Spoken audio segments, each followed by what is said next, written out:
Hello Gemini, Sun, Moon Rising, and Venus signs. Kamusta po kayo? Sana po nasa mabuti kayong kalagayan. Welcome back po sa Star Tarot. Kung bago kayo rito, welcome din kayo. Thank you sa inyong support. I truly appreciate it. God bless you all po. Manay, pasensya na po kayo sa boses ko ha. Kasi grabe yung ubo at sipon ko sa ngayon. Wow, napakaganda naman pa una mensahe ninyo. Unconditional love with Divine Mother. This represents Mama Mary. Gemini, this is Mama Mary na present sa inyong reading. Napakaganda. Nagpapahayag siya dito na you have unconditional love for you. Kaya huwag ka mag-alala. Mahal na mahal ka niya. Walang kapalit. 'Di ba? Maaaring ang iba sa inyo, Gemini, devotee ni Mama Mary, maaaring lagi kayo nagpe-pray sa kanya, siguro lagi kayo nagro-rosary, nagno-novena, yung ganun. Sabi dito, thank you Divine Mother for helping me to give and receive the love I deserve. Napakaganda. What else? We have love and accept yourself. Oh, napakaganda naman. Maaaring ang iba sa inyo ngayon may realizations na it's about time na para tanggapin nyo na ang buong sarili ninyo.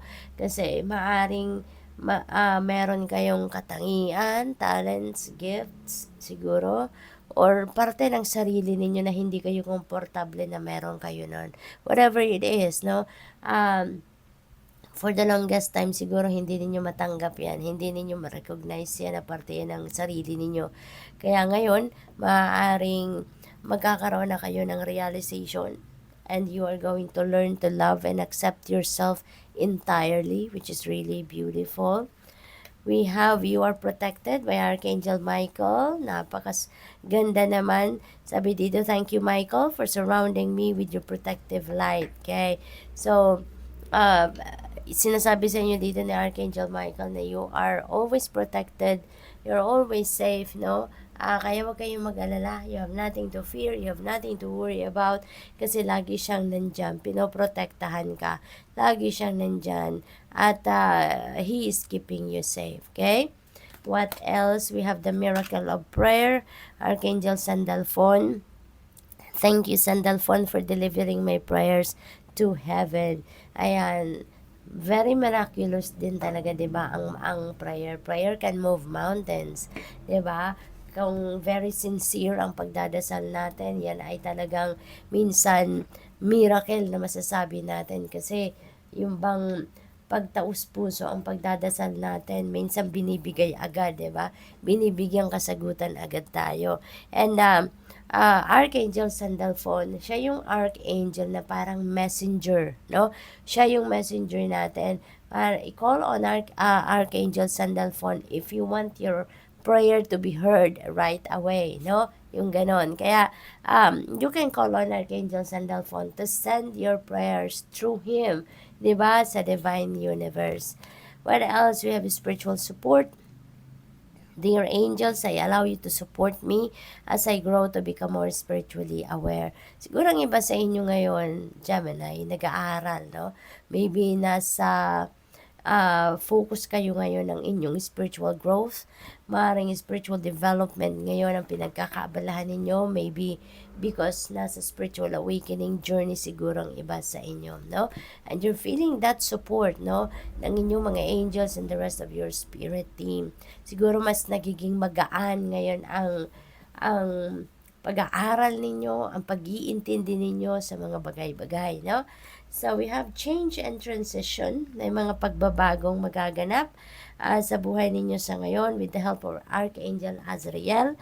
Sabi dito, thank you Azrael for leading me safely through this change. So, napakaganda. You have a lot of protection. Archangel Michael and the rest of the loving angels, including Archangel Azrael, also nandyan para protektahan ka, ginagabayan ka. He's also leading you to the right path, no? As you transition from one situation to another. Kasi meron kayong transformation na nangyayari sa ngayon. Synchronicity, ayan. So, thank you angels, I trust your well-timed guidance and signs. Napakaganda. You are blessed talaga, Gemini. You are being protected, you are guided. At sinisendan kayo ng mga signs, symbols, and synchronicities ng Divine Universe dito and the rest of your spirit team, no? Para gabayan ka, lalong-lalo na dito sa mga pagbabagong magaganap sa buhay ninyo. So, meron kang gabay, no? So, importante makikinig kayo lagi sa iyong intuition. Importante makikinig kayo lagi sa inyong divine guidance na pinapadala sa inyo through signs, symbols, and synchronicities, and also intuitive messages, okay? We have take a step back. Thank you, angels, for helping me to step back from what's not serving me. So, this is really beautiful, Gemini, kasi you're making room sa buhay ninyo. You're making room for newness.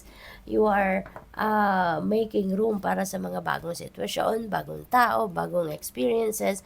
Talagang yung pagbabagong ito is going to be feels like to me, no, it's going to be a massive change kasi magsisimula yan on a personal level, tapos mag-expand yung pagbabagong yan, and makakarating kayo doon sa pagdi-declutter ng buhay ninyo, at kung sino man or ano man ang mga bagay na hindi naman na naghahatid ng positive energy sa inyo, tatanggalin nyo na yan sa buhay ninyo, which is really good. And you are ready to embrace new people, new situation, and new experiences na yun ang magsusupport, no, sa journey ninyo sa ngayon. Lalo-lalo na meron din kayong spiritual journey na pinagdadaanan or hinaharap sa ngayon. So, you need some support. Kaya maaring yung mga tatanggalin yung tao sa buhay ninyo ay hindi na yan, no? Hindi siya sumusuporta sa journey ninyo sa ngayon. Kaya maybe mas makikilala mo na ngayon yung mga tao na talagang matuturing ninyong kaibigan or matuturing ninyong alay ninyo, no? So, good luck. Thank you for watching. Love and light. Namaste.